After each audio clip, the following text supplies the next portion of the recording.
Abra comigo a sua Bíblia no livro do profeta Daniel. Daniel, capítulo 6.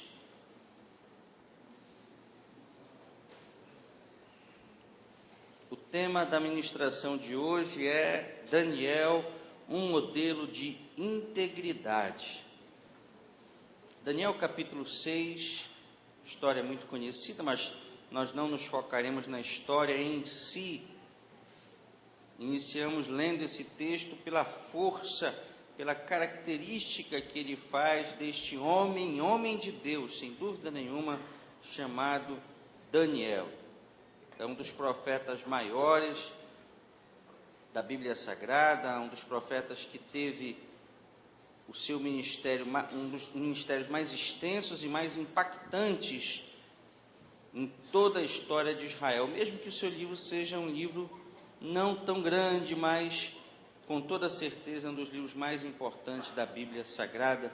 Diz assim Daniel capítulo 6: Pareceu bem a Dário constituir sobre o reino a 120 sátrapas, que estivessem sobre todo o reino, sobre eles 3 presidentes, dos quais Daniel era um, aos quais estes sátrapas dessem conta, para que o rei não sofresse dano. Então, o mesmo Daniel se distinguiu destes presidentes e sátrapas, porque nele havia um espírito excelente, e o rei pensava em constituí-lo sobre todo o reino.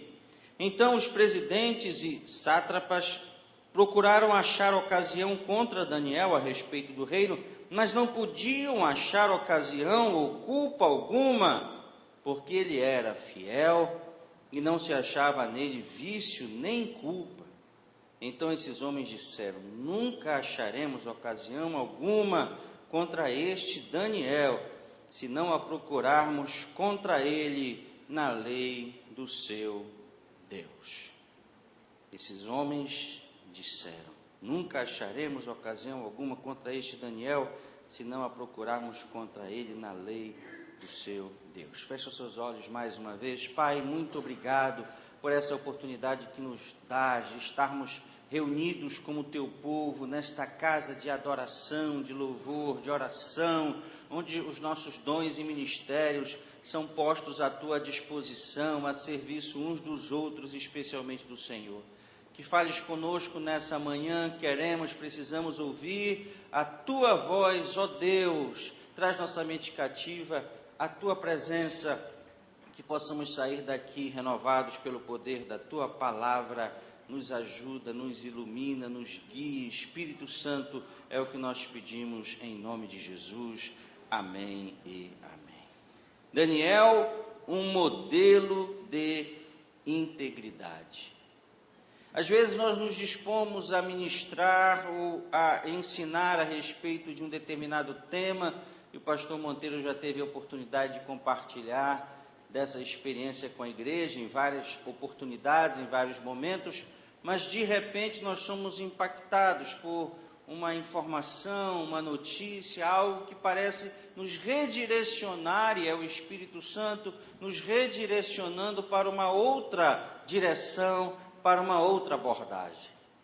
E eu tenho que confessar que vinha pensando em ministrar no dia de hoje sobre um dos assuntos que é muito caro a mim, é um dos temas que mais me fascina, que é esse envolvimento da geografia bíblica com os ensinos que o Senhor tem para nós. Então eu revisitaria um estudo que fiz alguns anos atrás, especialmente quando tive a oportunidade também de ir a Israel e de conhecer ali os seus montes, os seus vales, toda a geografia tão bonita e tão simbólica e significativa daquela nação. E falaria novamente sobre aqueles 2 montes tão belos e tão simbólicos para a história de Israel, mas que também servem de lição para as nossas vidas, o Ebal e o Gerizim, o Monte das Bênçãos e o Monte das Maldições. Como isso é interessante, como isso é impactante, como essa figura analógica pode servir de inspiração para as nossas vidas no dia a dia, no cotidiano, nas nossas escolhas. Esse era, a princípio, o foco da ministração. Mas como hoje nós recebemos muita informação através das redes sociais, eu ouvi e li uma frase que me chamou muito a atenção nos últimos dias. Era a manifestação de um filósofo sobre a crise ética que se abate na nação brasileira, na sociedade brasileira. E aí uma jovem, provavelmente evangélica, colocou embaixo: é Deus falando através da vida deste homem. Deve ser um homem de Deus. E eu conheço o filósofo, ele já teve a oportunidade de falar de diversos temas, hoje é um homem muito famoso nas redes sociais, e ele é um ateu, na verdade, ele é um crítico do movimento evangélico, do pensamento evangélico, da própria leitura, da interpretação que se faz dos princípios e dos preceitos evangélicos. Mas aquela jovem, então, observou na sua fala, identificou uma postura que deveria ser de um homem de Deus, mas que efetivamente não é. E esse fato, então, despertou em mim a percepção de que talvez nós, como povo de Deus, estejamos perdendo esse protagonismo no meio da sociedade, de podermos falar o que precisa ser falado, mesmo que a receptividade não seja a esperada. E aí eu lembrei, eu nasci no Evangelho, não é uma linguagem própria daqueles que depois aceitaram Jesus, não é? Porque não há netos de Deus, não é, pastor Elton? Só há filhos de Deus, filhas de Deus. Mas não há netos de Deus, não é porque o meu pai era evangélico quando eu nasci, que eu sou, então, evangélico por osmose. Isso não existe, não está isso no meu DNA. Há um momento em que eu preciso, então, aceitar o Evangelho, aceitar a mensagem do Evangelho de Jesus, para me tornar filho de Deus. E assim eu aprendi. Mas é claro que, tendo nascido num lar evangélico, eu já estou aí numa jornada de igreja há mais de 40 anos. Mais ou menos a idade da IBMA é a minha idade. A IBMA é de 72, eu sou de 73, então eu já estou aí com mais de 40 anos de vida, acompanhando a história da igreja. Quando eu era criança, quando eu era adolescente, era muito comum o bullying, que agora é uma expressão moderna, mas nós sabemos que sofríamos na época, não é? O bullying por sermos crentes, por sermos protestantes, era a linguagem da época. Depois é que veio a terminologia, a tipologia do evangélico. Depois nós nos dissemos também cristãos, para não ficarmos rotulados como evangélicos, e por ser a expressão bíblica para os seguidores de Cristo. Mas muito havia de diferente daquela realidade de 30 anos atrás, de 20 anos atrás, para o que nós estamos vivendo nos dias atuais. Havia marcas, havia distinções, havia diferenças entre o crente, o bíblia, o protestante e aquele que não era, na figura majoritária do catolicismo apostólico romano, como religião que muito tempo perdurou, quase que absoluta, em terras brasileiras. Mas a diferença, a distinção, a integridade era separada para o povo de Deus. As pessoas podiam até não gostar de nós, mas nos respeitavam. Quando se queria designar uma função de muita responsabilidade, se colocava um crente, um evangélico. Por quê? Porque ele se abstinha de algumas práticas que eram problemáticas, que eram conflituosas, que eram comprometedoras para funções de muita responsabilidade. Mas hoje a percepção que nós temos é que há pouca diferença entre aquele que diz que é e o que não é cristão, o evangélico. E a história de Daniel sempre para nós é um impacto muito grande, porque ele estava num contexto completamente adverso. Mas ainda assim ele manteve a sua integridade. ele decidiu que era diferente, que faria a diferença em várias situações. E é isso que o homem de Deus, que a mulher de Deus, que o povo de Deus precisa entender. Que quando nós assumimos essa postura, o tempo passa, os meses passam, os anos passam, mas em algum momento a força da verdade prevalecerá, amém, queridos? O Evangelho, a força do Evangelho, da palavra de Deus, se impõe contra tudo e contra todos. E aquilo que antes era uma posição da minoria, aquilo que antes parecia um absurdo, uma loucura, aquilo que antes era remar contra a maré, acaba se mostrando o caminho correto, o caminho da verdade, o caminho da liberdade, porque o próprio Cristo nos disse, não é? Que pela verdade, pelo conhecimento da verdade, nós seríamos verdadeiramente livres. E precisamos compreender que são posições, são ações, são palavras nossas, são posicionamentos nossos que garantem para nós essa vitória que é duradoura.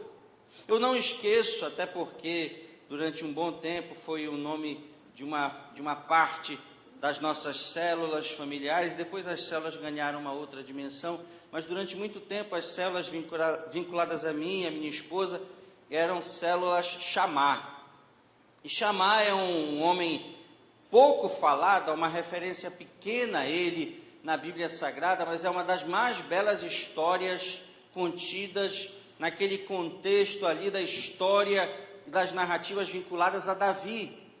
Chamá foi um dos guerreiros de Davi, um dos principais de Davi. E a pequena história que se conta, 3, 4 versículos no máximo a respeito dele, é a de que em determinado momento os filisteus tentaram invadir um pequeno espaço de terra no qual os judeus, os hebreus, plantavam lentilhas. Então havia uma pequena plantação de lentilhas, um povo de Deus ali, e aquele território, aquela área, foi objeto da invasão de um grupo de filisteus, do exército filisteu. E a Bíblia diz então que aquela população, aquele povo de Deus, quando se viu em risco, quando percebeu o intento daquele exército filisteu de tomar aquela terra, eles assumiram uma postura que hoje parece muito comum, que hoje está justificada. Eles fugiram.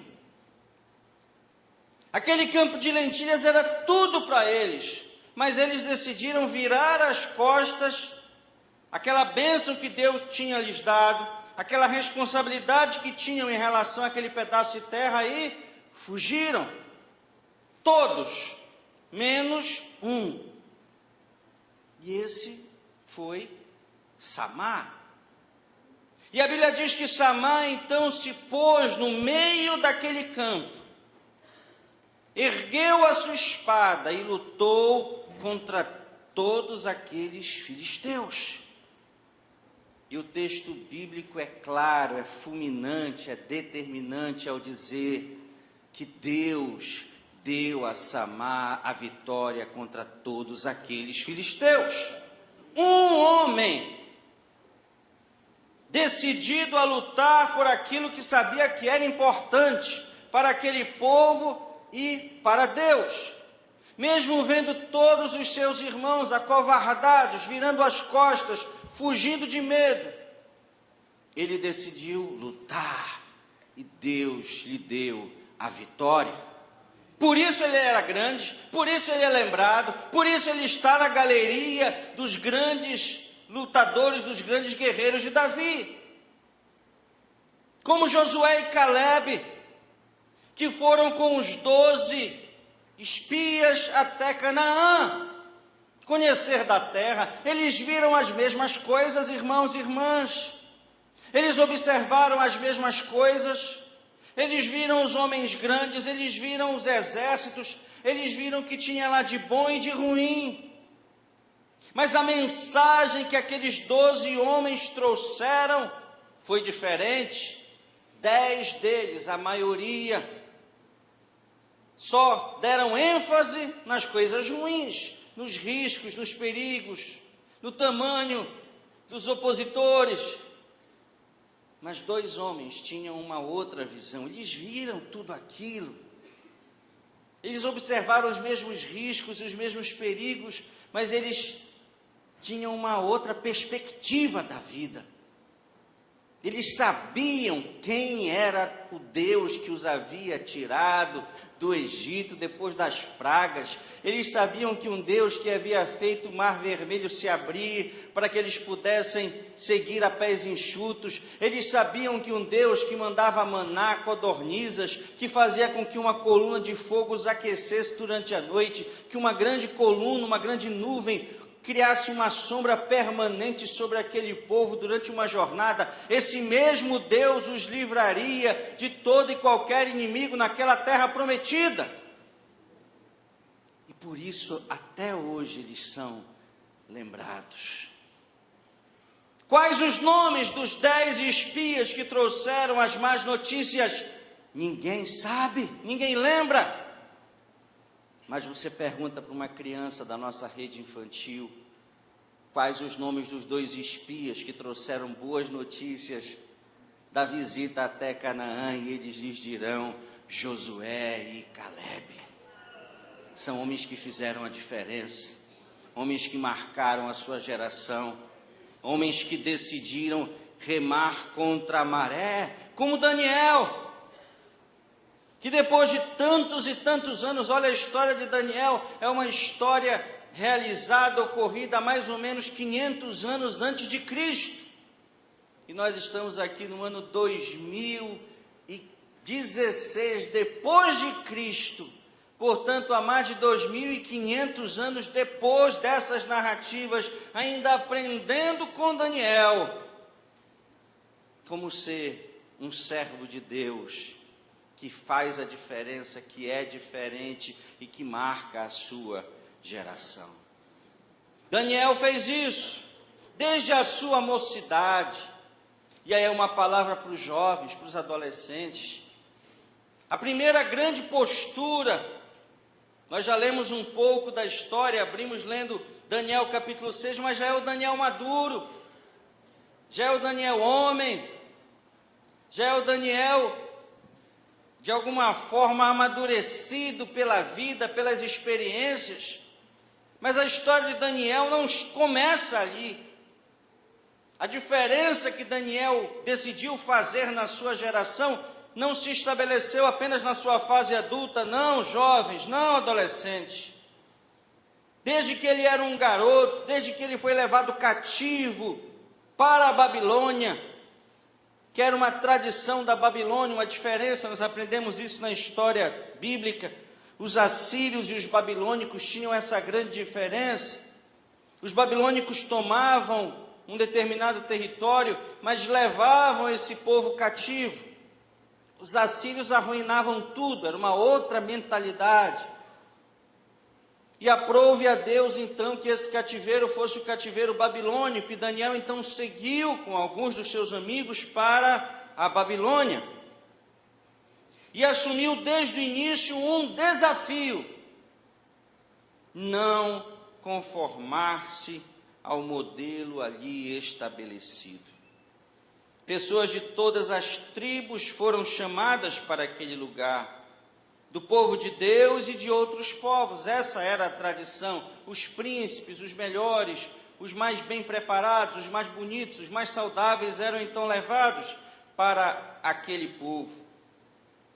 De todos esses, de milhares de jovens e adolescentes que foram levados à Babilônia, apenas 4 decidiram não se conformar ao modelo daquela nação idólatra, daquela nação que adorava tudo e todos, que adorava diversos e múltiplos deuses.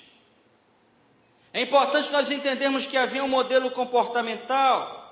A maioria das pessoas, mesmo que tivessem outras histórias, outras tradições, outras culturas, outras crenças, ao chegarem na Babilônia, se conformavam àquele modelo, sem contestar.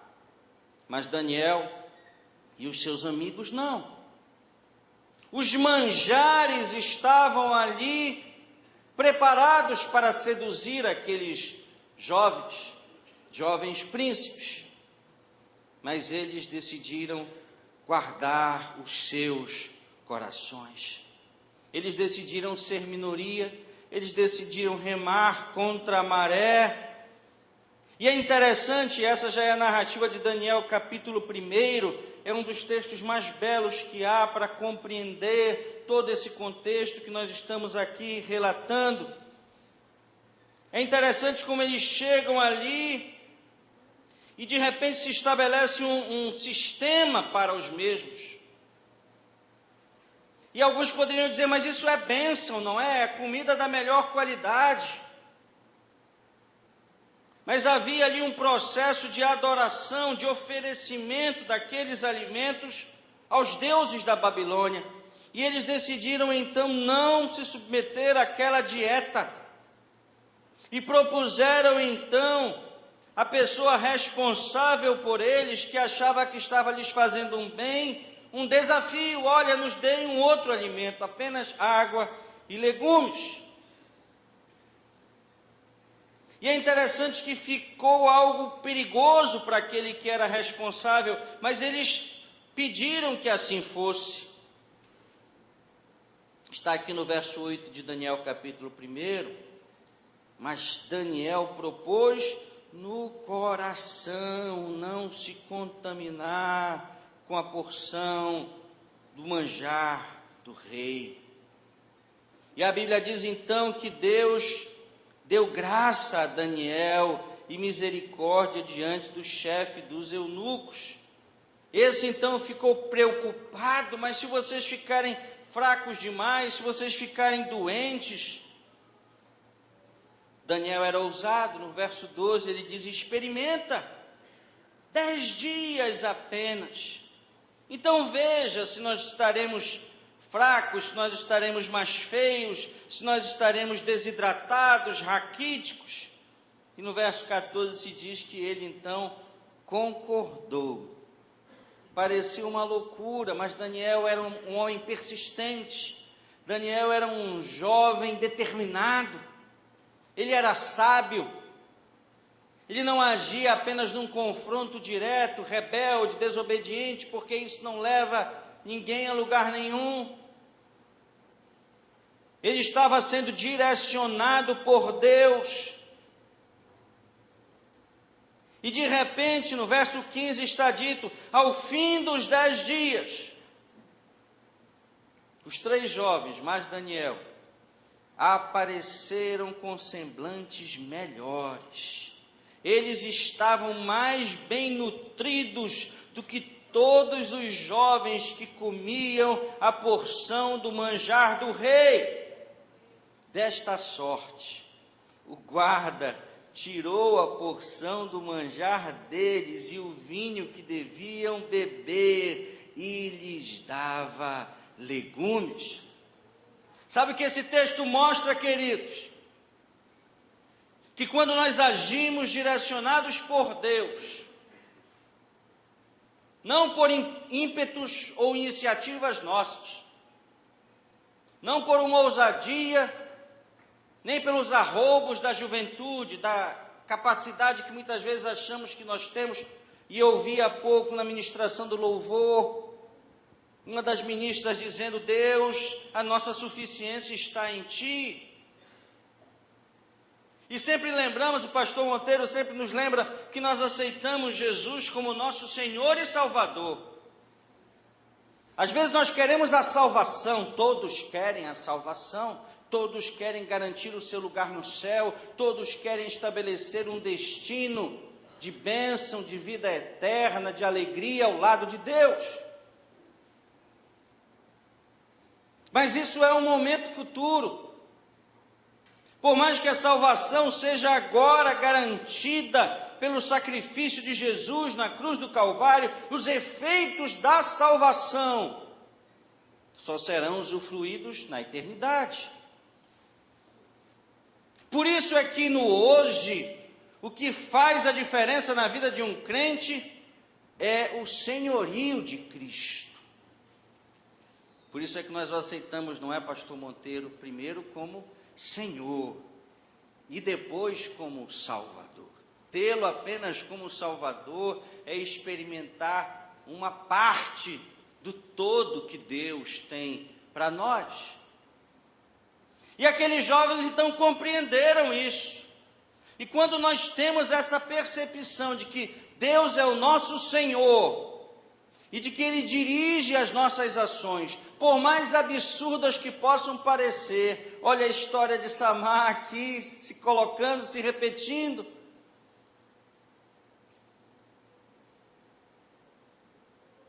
O responsável pelo alimento na Babilônia, a partir do resultado, a partir do que ele percebeu que Deus realizou na vida daqueles 4 jovens, mudou a dieta da Babilônia. Não mais os manjares, e aquilo não era apenas para aqueles jovens, não.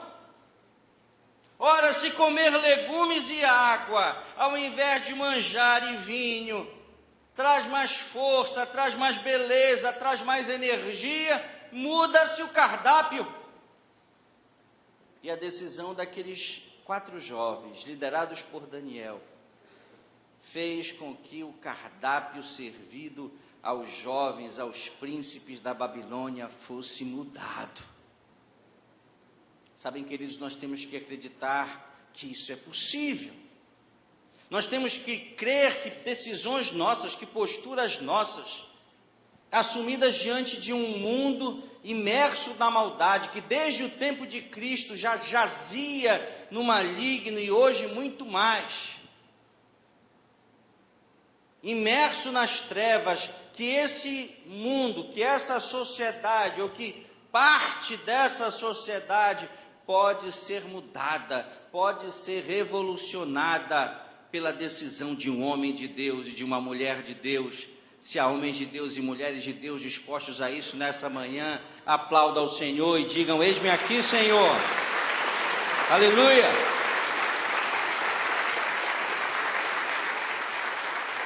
O Salmo 34, verso 8 diz: provai e vede que o Senhor é bom. Como é bom, como é maravilhoso fazermos prova de Deus. Nós não devemos colocar o Senhor à prova, isso não é de Deus. Colocar o Senhor à prova é colocar diante dele, pedir a ele, assumir uma postura, uma conduta, achando que ele nos justificará, sabendo que é errado. Isso é colocar o Senhor à prova. Jogar-se de um penhasco achando que Deus nos protegerá, nos preservará a vida, é colocar Deus à prova. E a não ser que Deus tenha um propósito muito específico para a vida desse homem, desse crente, desse evangelho, qualquer nome que se dê, o resultado será a morte. Ele encontrará a morte pela lei da gravidade, que ele quis ignorar. Isso é colocar Deus à prova, isso não é postura, atitude de um homem de Deus. Mas provar o poder de Deus é algo maravilhoso.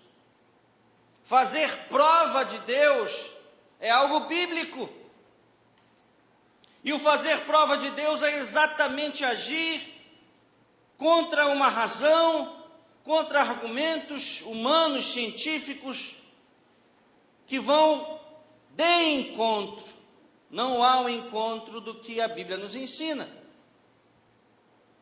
Por isso é que lá em Malaquias, quando se fala do entregar dízimos e ofertas, está colocado esse desafio de fazer prova de Deus. da sua promessa, da sua fidelidade, da sua bondade, do seu amor, Ele que é o El Shaddai.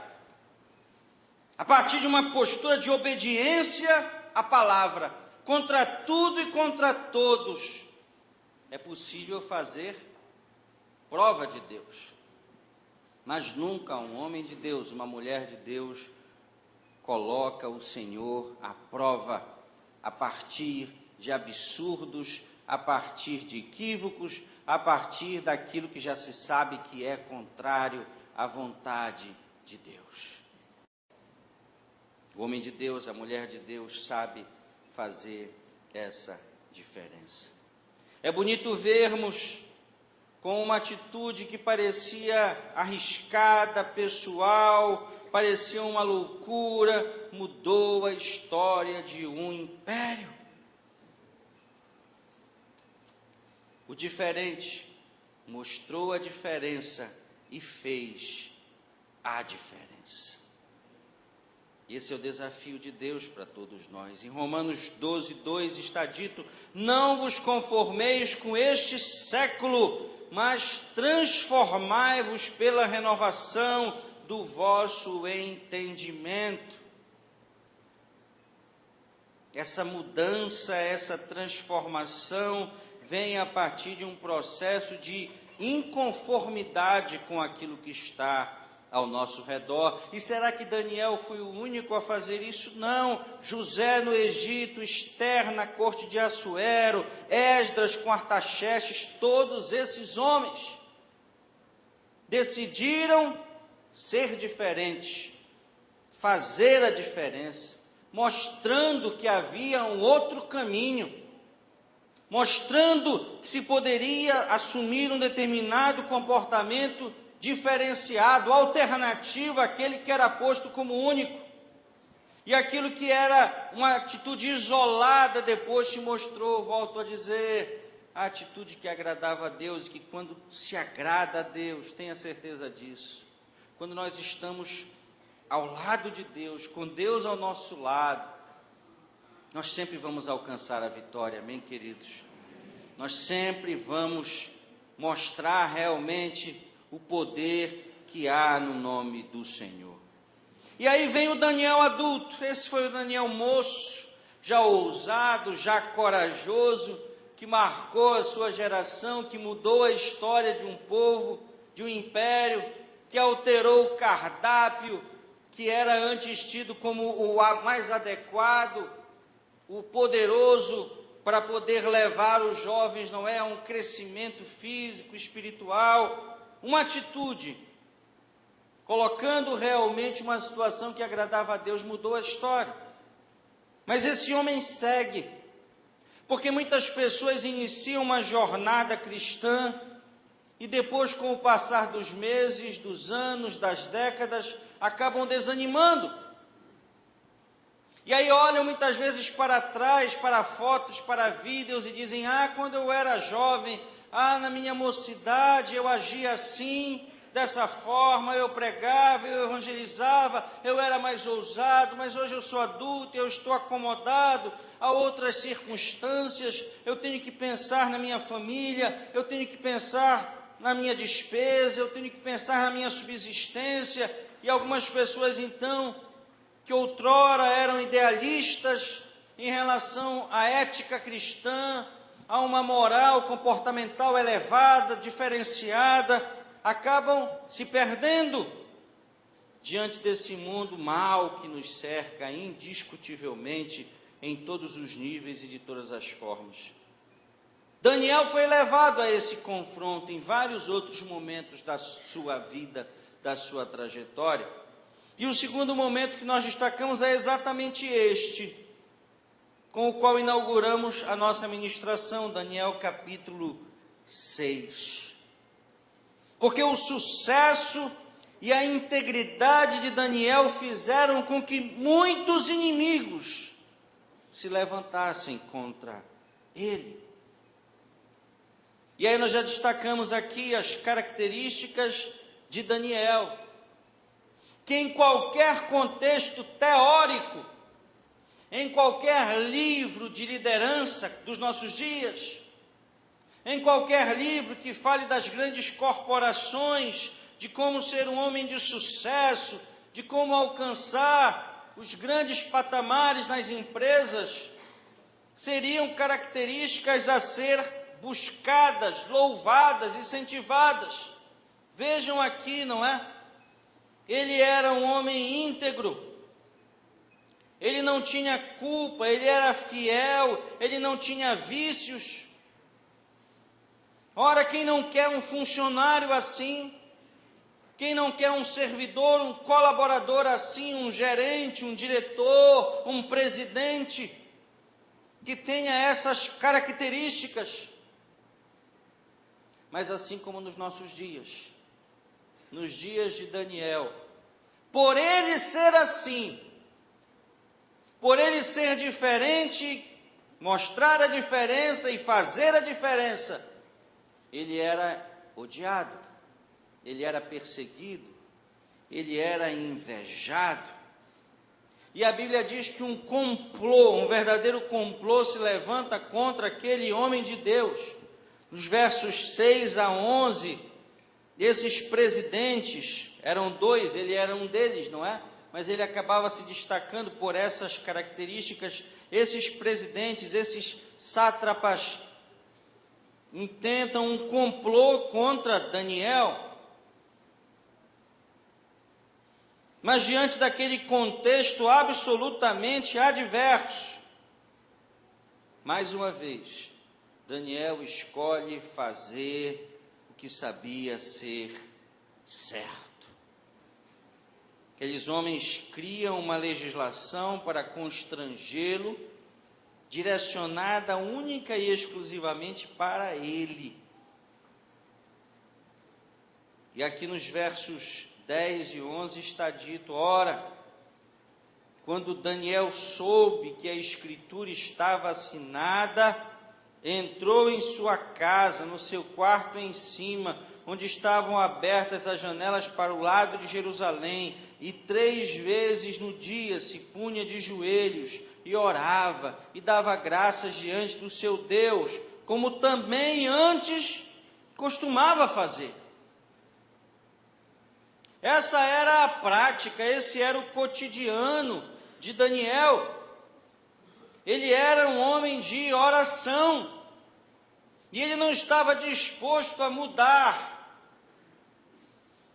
a sua fé, a sua prática de fé, o seu cotidiano de intimidade, de devocional com Deus, com o seu Deus, por conta de uma ordem advinda do Estado, da figura do Estado, representado agora pelo rei Dário, pelos seus presidentes, pelos seus sátrapas, por uma legislação que havia sido constituída exatamente para constrangê-lo, exatamente para levá-lo à bancarrota, ao fracasso, à vergonha, ao opróbrio. E aí, quando nós olhamos essa história de Daniel, nós não podemos esquecer. Por isso é que é importante conhecer um pouco da história da igreja, não apenas da igreja primitiva, que está narrada lá em Atos, mas um pouco da história da igreja brasileira também. Eu dei o meu testemunho de como era a minha infância, a minha adolescência, como um jovem, como uma criança, um menino evangélico, na década de 70, 80, 90. Mas a história da igreja brasileira tem diversos outros momentos, na primeira metade do século XX, ainda no século XIX, e é uma história realmente de sofrimento, é uma história de perseguição, é uma história de muitas lutas, de muitas adversidades. As liberdades que hoje nós temos, as facilidades que hoje nós temos, não existiam naquela época.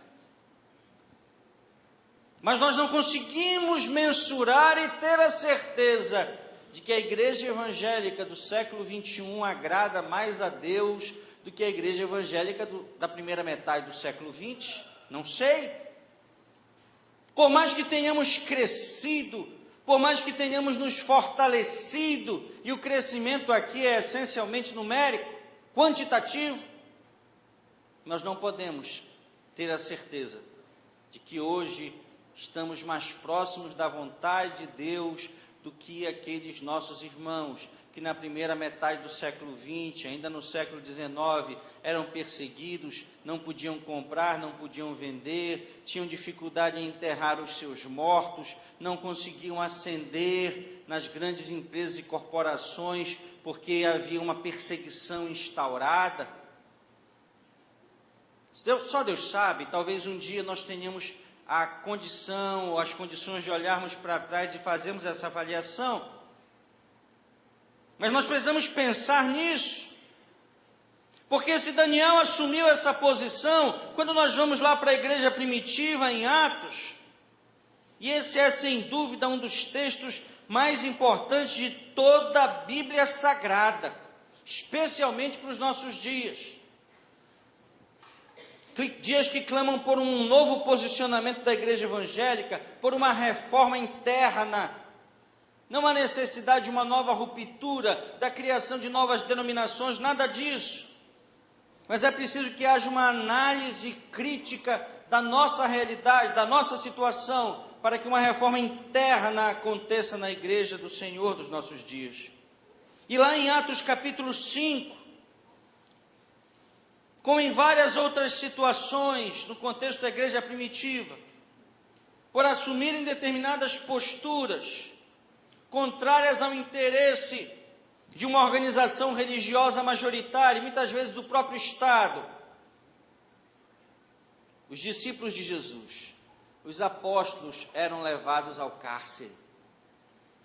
E eles eram ali açoitados, sofriam a retirada da sua liberdade, muitas vezes da sua dignidade. Mas aconteciam coisas sobrenaturais naquele contexto. E aqui em Atos capítulo 5, eu queria desafiá-los a uma leitura, quem sabe no dia de hoje, que é um dia sempre separado, santificado para o Senhor, o domingo. E havia ali uma série de episódios, não é? E aqui tem, a partir do verso 17, uma dessas histórias, de que por conta da pregação do Evangelho, discípulos eram lançados nos cárceres. E depois, obviamente, por não haver um crime estabelecido, eles eram postos em liberdade. E aqui no verso 25 de Atos capítulo 5 está dito: então chegou alguém e anunciou: vede, os homens que encarcerastes na prisão estão no templo e ensinam o povo. Ouvindo isto, foi o capitão com os guardas e os trouxe, não com violência, porque temiam ser apedrejados pelo povo. E tendo-os trazido, os apresentaram ao sinédrio, e o sumo sacerdote os interrogou: não vos admoestamos expressamente que não ensinasseis neste nome? Contudo, encheste Jerusalém da vossa doutrina e quereis lançar sobre nós o sangue deste homem? E aí vem essa frase que tem que ser poderosa para a minha vida, para a sua vida. Diante de tantas circunstâncias, de tantas proibições, de tantas limitações, de tantas restrições que se quer fazer, mesmo num contexto que se fala de liberdade, de aceitação, de receptividade, de irmandade, de ecumenismo. Pedro respondeu: mais importa obedecer a Deus do que aos homens. Amém, querido? Mais importa obedecer a Deus do que aos homens. Nós tivemos a alegria de, na quarta-feira passada, assistirmos, eu e vários pastores da igreja, o filme sobre a ressurreição de Jesus. Uma bênção. Nós recomendamos que a igreja assista.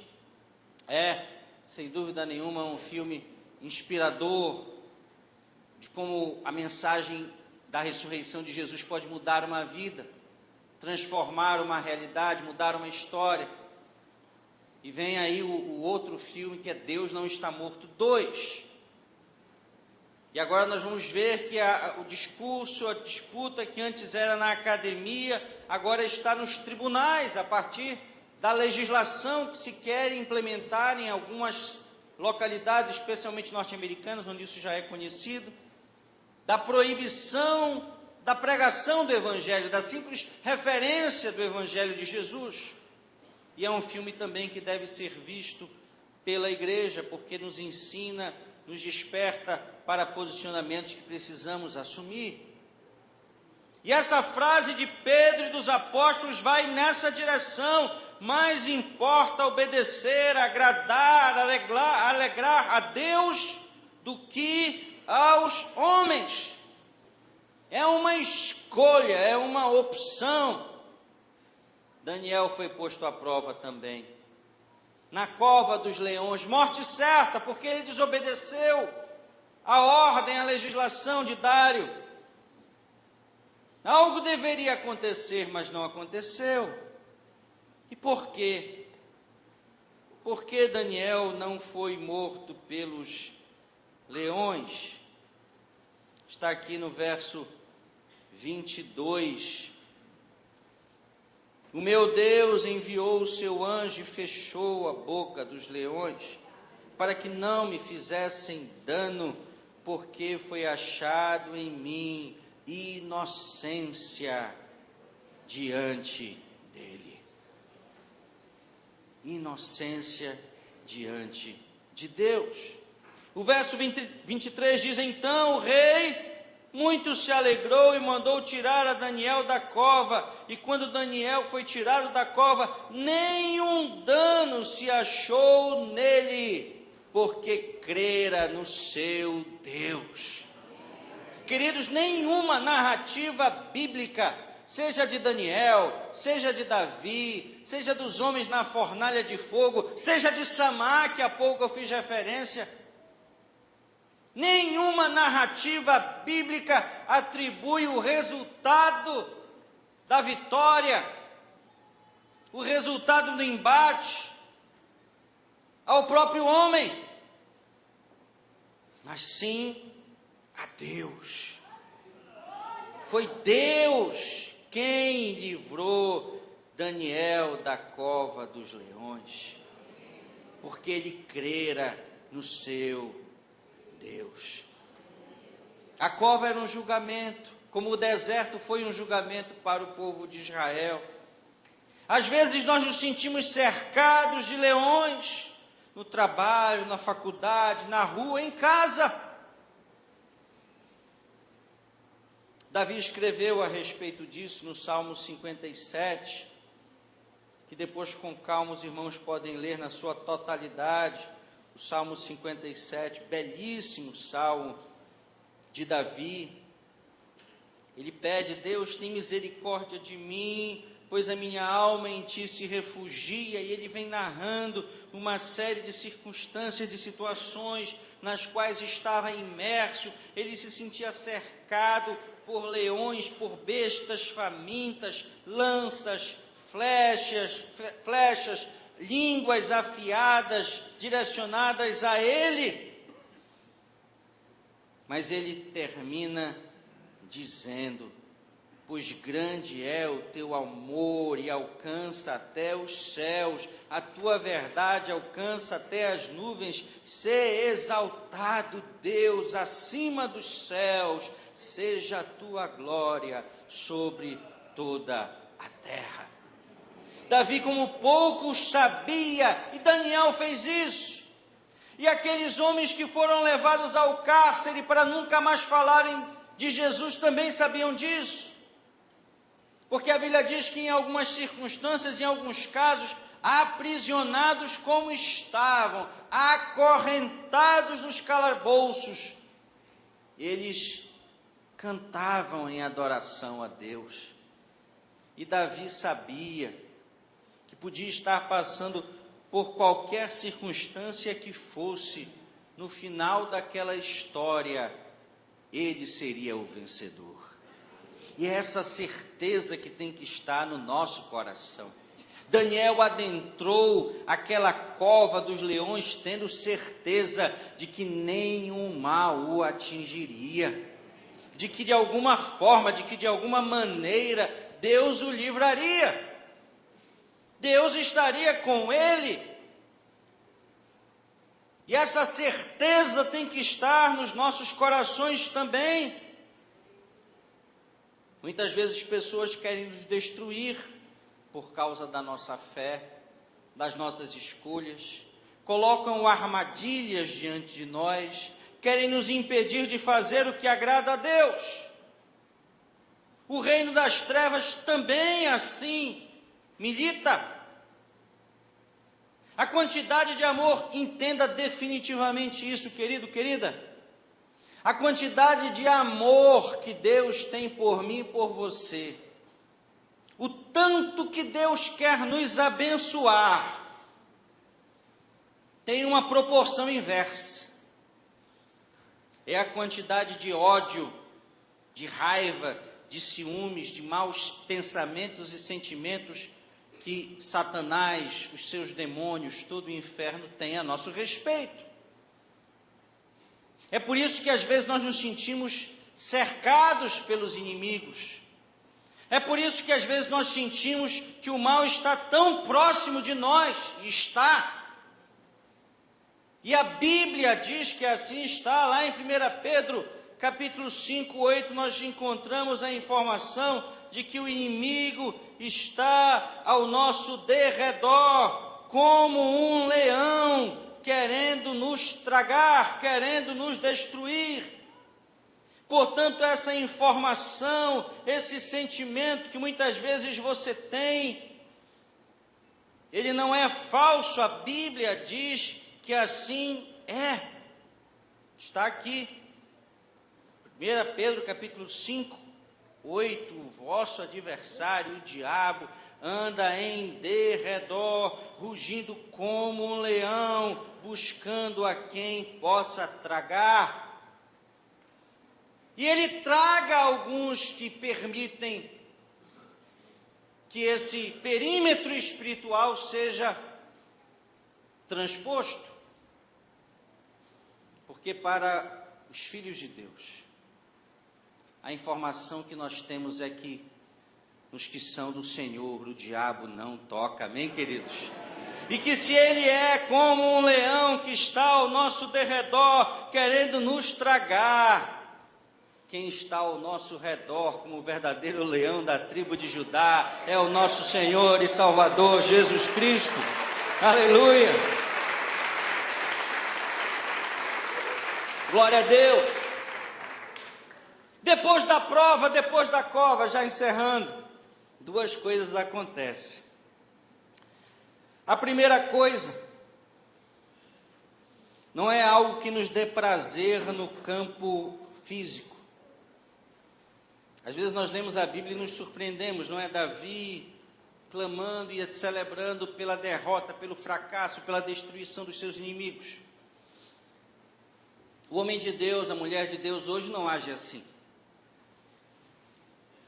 Nós clamamos por graça, por misericórdia, nós perdoamos, até porque o contexto no qual Davi escreve muitos dos seus textos é um contexto de guerra mesmo, é o matar para não morrer. É batalha física, é espada, é lança. Davi, obviamente, não ficou ali pensativo se mataria ou não Golias, não. Se ele não matasse Golias, Golias o mataria. É um outro contexto. Mas sem dúvida nenhuma, e eu posso falar isso testemunhando na minha vida, queridos, quando alguém se deixa usar por Satanás para atrapalhar, constranger, humilhar um filho de Deus, uma filha de Deus, essa pessoa está afadada ao fracasso, à derrota, à frustração. Se ela tenta nos envergonhar, envergonhada será ela. Isso não nos trará satisfação, isso não nos trará alegria, não, pelo contrário. A nossa expectativa é que essa pessoa possa ser alcançada por Jesus, pelo seu amor, pela sua graça, pela sua bondade, e possa aprender com os seus erros e mudar de vida. Mas não há dúvidas de que uma das consequências, a primeira consequência, de quando a prova que alcançou, que atingiu o homem de Deus termina, é que os seus inimigos são destruídos. Eles são envergonhados. E aqui no caso de Daniel, volto a dizer, foi real, foi físico. Está aqui no verso 24. Ordenou o rei, e foram trazidos aqueles homens que tinham acusado a Daniel, e foram lançados na cova dos leões, ele, os seus filhos, as suas mulheres. E ainda não tinham chegado ao fundo da cova, os leões se apoderaram deles e lhes esmigalharam todos os ossos. É uma consequência que advém do desejo de alguns de humilhar, de constranger, de destruir homens de Deus, mulheres de Deus. O Senhor é amor, Ele é justiça. A Bíblia diz que a vingança pertence ao Senhor. E eu posso dizer na minha vida, e eu sei que nós teremos vários testemunhos aqui a serem contados, de que essa realidade espiritual, não que os nossos inimigos hoje caiam morrendo por aí, não, nós nem desejamos isso de forma nenhuma. Até porque a mensagem de Jesus é a mensagem do amor aos inimigos, e nós somos cristãos, nós vivemos essa mensagem. Mas as consequências advêm. É a lei da semeadura, aquilo que se planta, se colhe.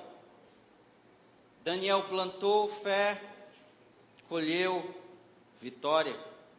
Aqueles homens plantaram a maldade, colheram a morte. E essa é uma consequência.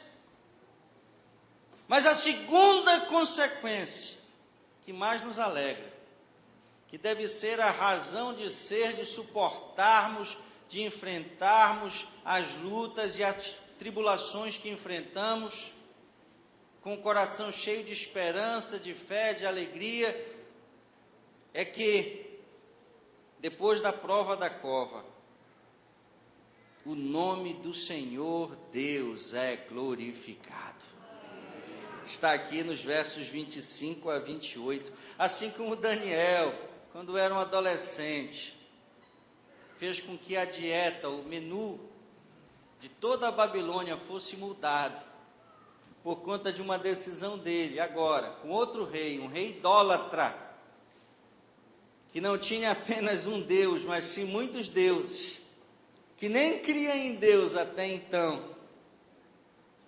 A partir da postura de Daniel, está aqui escrito: então o rei Dário escreveu a todos os povos, nações e gente, de diferentes línguas, que moravam em toda a terra: a paz vos seja multiplicada.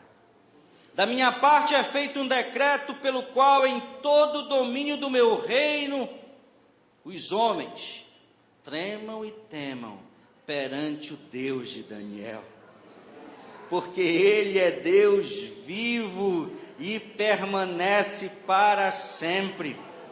O seu reino não se pode destruir e o seu domínio jamais terá fim. Ele livra e salva, opera sinais e maravilhas no céu e na terra. Ele livrou Daniel do poder dos leões. E a terceira consequência, que eu nem tinha escrito, mas agora vejo no verso 28, é que Deus nos faz prosperar. É por isso que nós escrevemos aqui, eu já chamo o Ministério de Louvor, é por isso que nós escrevemos aqui em relação à reforma do nosso templo, a revitalização da nossa fachada, que será para a alegria nossa. mas será acima de tudo para a glória de Deus. Da mesma forma, foi para a glória de Deus? Foi, mas está no verso 28. E foi assim que Daniel prosperou no reinado de Dário e no reinado de Ciro, o persa. Deus te fará prosperar. Deus te fará prosperar, amém, queridos? Vamos ficar de pé.